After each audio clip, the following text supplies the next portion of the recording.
Now, for more on the Stock Connect, we're joined by Dan McClory, Managing Director of Bonwick Capital Partners. Welcome to the show. Thanks, Rachelle. Now, Dan, for people wondering how this is going to benefit them, what does the Stock Connect actually mean in terms of expanding options for investors? Well, we think it could be huge in a word. We think because there are no annual quotas and the daily quota has been doubled, this could actually result in some real movement of capital. And we can look at it from both the standpoint of the inbound investor from Hong Kong that can now invest from his Hong Kong account in Shenzhen A shares, as well as the outbound investor from China.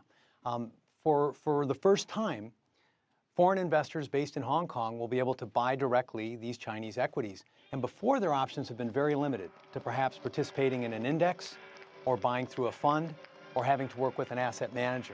So now this is going to open up some direct access to investment in Shenzhen, which, as has been pointed out, this is the high-tech exchange. This is the high upside. These are the companies that have a lot of room to run. They're not stodgy financials and perhaps SOEs that are predominantly listed in Shanghai. So then, given the buzz surrounding some of these high-tech stocks that people will now have access to, what's the mood when it comes to investor enthusiasm for this new trading link? I think, again, it's large. When you look at the average PEs, that's the valuation ratios of companies that are trading in Shanghai. It's 13 for next year's earnings. It's 24 for Shenzhen. And that's the type of investor upside that's being sought after in markets globally. And remember, Rachelle, this isn't some second-class market. You know, Shenzhen is the 7th largest stock exchange in the world. It's $3.5 trillion. And it's the second exchange, of course, in China. So we're talking about a first world, major and large-sized exchange here. I think you're going to see good investor acceptance for this. Now, let's look at some of the momentum. We have some analysts saying that the mechanism is unlikely to make a significant difference to southbound flows from the mainland since the Hong Kong-Shanghai Stock Connect has already been in place and is underperforming its asset quotas. What are your thoughts? Well, again, based on some of the points I just made, I think we're dealing with a different type of exchange. It's one thing to have access to Shanghai A shares, which some might say are dominated by financials and SOEs and manufacturing companies that don't really catch the excitement or the enthusiasm of investors and don't have that high of a valuation range compared to their technology peers. But I'll give you a couple of examples, Rachelle, just so we can put this into perspective.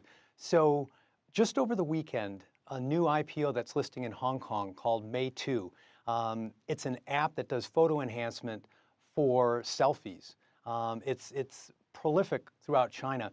They specifically decided to launch their IPO. This is a Chinese company to launch their IPO in Hong Kong on December 15th because it coincides with the launch of the Shenzhen Shanghai Connect. So they believe that they're going to access mainland investors who will invest in a Chinese company through the Connect that's actually listed in Hong Kong. And they decided to go to Hong Kong instead of NASDAQ or the New York Stock Exchange with a lot of thought being given to this process. And it is the second largest Chinese tech IPO since Alibaba. It's interesting to see then some of these companies building this now into their strategies. Now, another thing we should look at is this openness of China's capital markets. What do you think having these trading links really does for that momentum? I think it tells the rest of the world that China is serious about that type of access and transparency. And if you and I were talking 15, 16 months ago when everybody said the asset bubble burst on the stock exchanges in China, that didn't really happen. It just kind of relocated to property.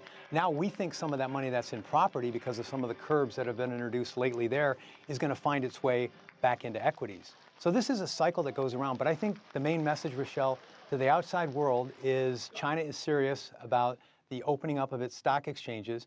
And this is going to lead to everything from the MSCI index to being a global currency in the basket and everything else. It's just another example of steps that are being taken to bring China into that first world of stock exchange finance. Now, Dan, we did see that the opening was delayed due to some market volatility in China. So looking ahead, what could some of the potential challenges be for the Shenzhen-Hong Kong trading link? Well, first and foremost, there's got to be enough supply.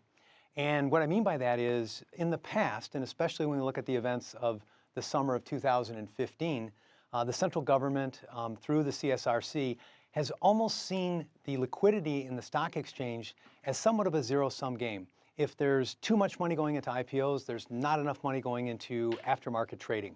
So IPOs have been very, very tightly regulated. There's about 800 companies waiting in line with pending applications to list in Shenzhen and Shanghai. There's about another 700 that are at the provincial level that are waiting for approval to move into that queue. So that's 1,500 companies. So what can be done now, I think, through the Shenzhen Hong Kong Connect, you're going to see a net increase in capital. This is not a zero-sum game. There's dollars that will be coming in from outside of China.